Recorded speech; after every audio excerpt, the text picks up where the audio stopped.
If you're a big swim team and you like to order a lot of gear, maybe you ought to check out SwimOutlet Team Division for these reasons. Swim teams receive a 10% discount on bulk orders. Swim teams or organizations get an 8% commission on referred sales. You'll also like their customization services, which is affordable and available at all times during the year for all team gear. With over 50,000 items in stock, you can get most anything you want. SwimOutlet Team Division. You need to try it out. You'll be glad you did.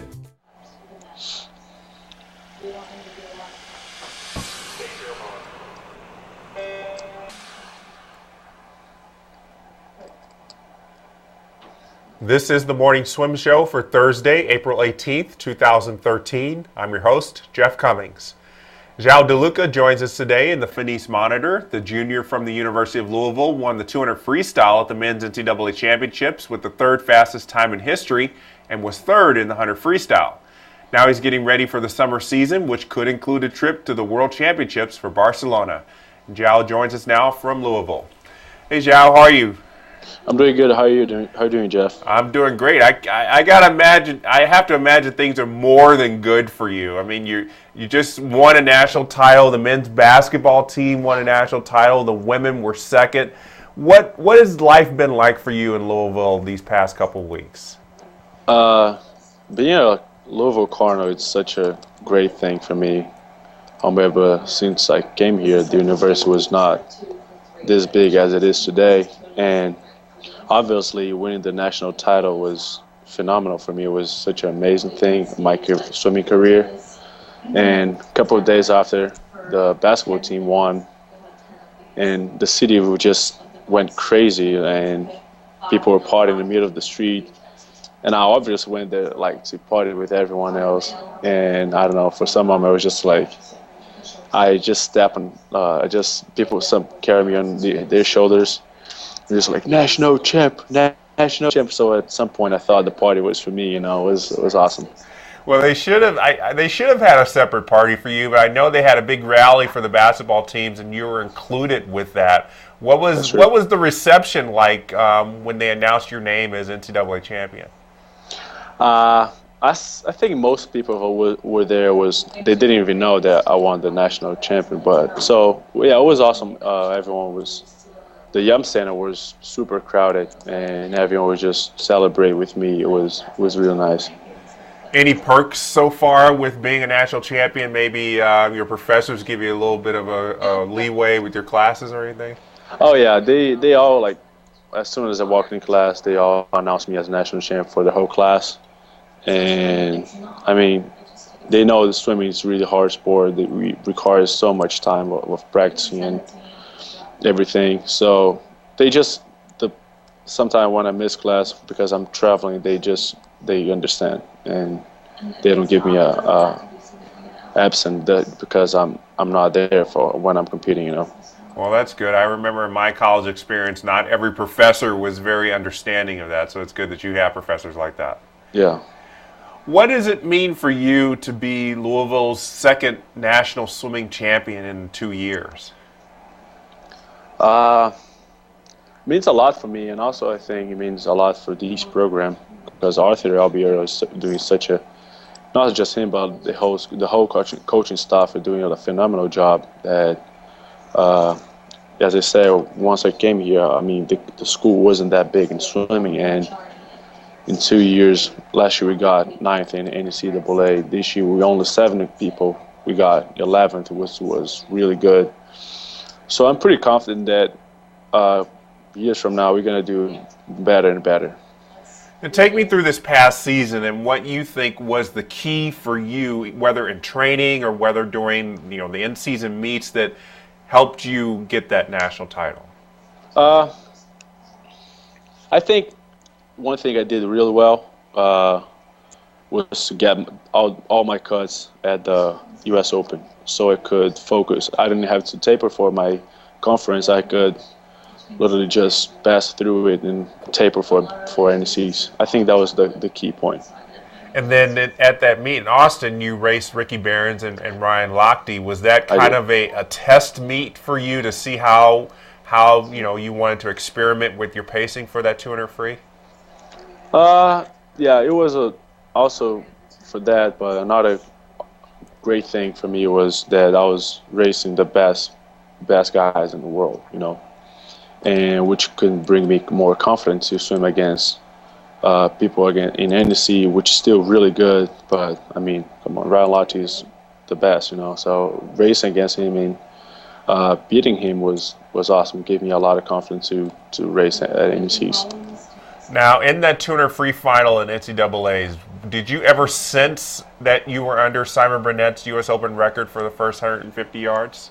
Yeah, I had on my goal sheet that I wanted to break that record, but I never been below 132. But I mean, still really good. I was so proud of what I did.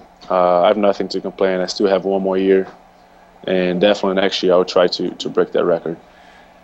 And that final 25, you were breathing to your left, and you're in lane 1, so you couldn't see the rest of the field. And from the looks of things, you had about 10 pianos falling on you. So what's going through your mind as you're trying to get to the wall? I only breathe to the left side. When I breathe to the right, it doesn't go as well as on the left side. So yeah, on the last 25 was just, I don't know, I was struggling so bad. I just wanted to touch the wall as soon as I could, because I don't know, I feel like if I have, I don't know, another 25 yards, I probably wouldn't be able to complete it. And I got to ask you about your post-race celebration, which has been much discussed, and I'm sure you know what I'm talking about. The foot clap. Was that spontaneous, or was that a planned little thing? No, it was a plan. I've done it my freshman year against UK. I did it this year also against UK, and people who saw that was like, "Oh yeah, that was really sick. You got to do the feet clap again if you win the national title." So, as I said to my teammates, I just did it. So it's now going to be a Joao De Lucca signature move. You got to do it every time now. I don't know. I don't think I'll do it every time. I might find something like more crazy than that, like something more unique. I can't think of anything more crazy than trying to get your legs out of the water after a 200 freestyle and doing it. I'll come up with something. Yeah, it was pretty unique. Actually, a lot of people were talking about it. Yeah. So we're now at the long course season. How's it been like for you to transition not only from short course to long course, but transition from the emotional high of the NCAAs to getting ready for the Brazilian Championships next week? It's always, I don't know.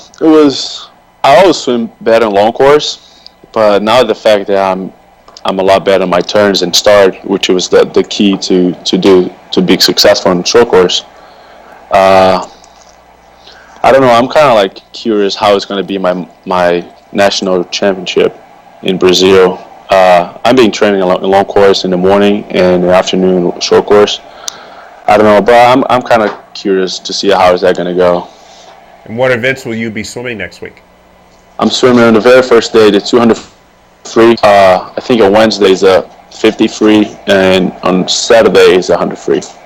Well, not just you individually trying to make the Brazilian team in those events, but the relays in Brazil, I think, have to be viewed as really good potentials for medals at the World Championships, especially with the way you and Marcello Cherubini performed at the NCAAs, getting second and third in that 100. Did the two of you, after that race, talk about your potential for international competition?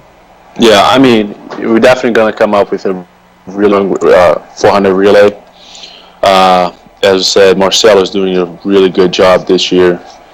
He's a really fast guy. We have Caesar, and I don't know who can be the third. It can be Nicolas Nilo, Nicolas Oliveira. We have a bunch of guys, really good guys. But whatever we come up with, we definitely going to have a really strong team. And what about the 800 free relay? What do you think the prospects are now? I would say the 800 free relay, if I'm not sure, in Shanghai 2011, we got 9th or something like this. I'm not sure. But I don't know. I feel like 200 free in Brazil is still one race that still have a lot to improve. Last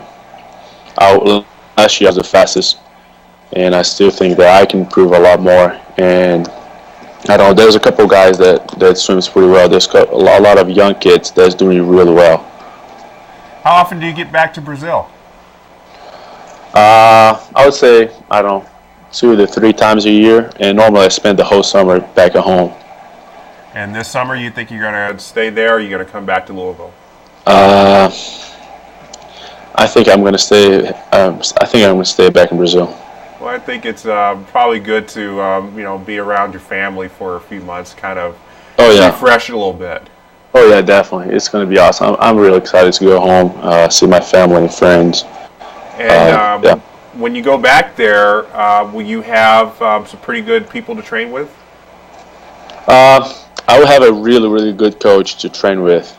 He was the one that pretty much teach me how to swim and also taught me a lot of good values. He's like a father for me. And I will train with like young kids, but I like to have these to be coached by like 101, just swimmer and coach. I think you can have a lot of feedback from your coach, and I think it's really helpful too. Even though you don't have anyone next to your lane, but you still have your coach, and I mean you're always racing against the stopwatch. So I think that's my biggest rival, I would say. And even though sometimes the workout gets hard, you don't mind doing it by yourself and racing by yourself. Yeah, it's hard though, but it's also having someone that you trust 100%. And keeps pushing you up. It's really helpful, Well, like I said, I'm sure it'll be great for you to spend some time back in Brazil and immerse yourself in the culture. It'll be mentally and physically refreshing, I'm sure. Yeah, that'll be good. I'm excited for that. Well, thanks so much for joining us, Joao. Again, good luck next week, and we're looking forward to hopefully seeing you step up on the blocks, not just in relays, but we're counting on seeing you in individual events in Barcelona. All right, thank you very much. I appreciate that. No problem. All right, so that was NCAA champion Joao De Lucca joining us for today's edition of the Morning Swim Show. We'll be covering the Maria Link Trophy meet in Rio de Janeiro on swimmingworld.com, so be sure to check back with us all next week to see how Joao and others perform. I'm Jeff Cummings. Thanks for watching.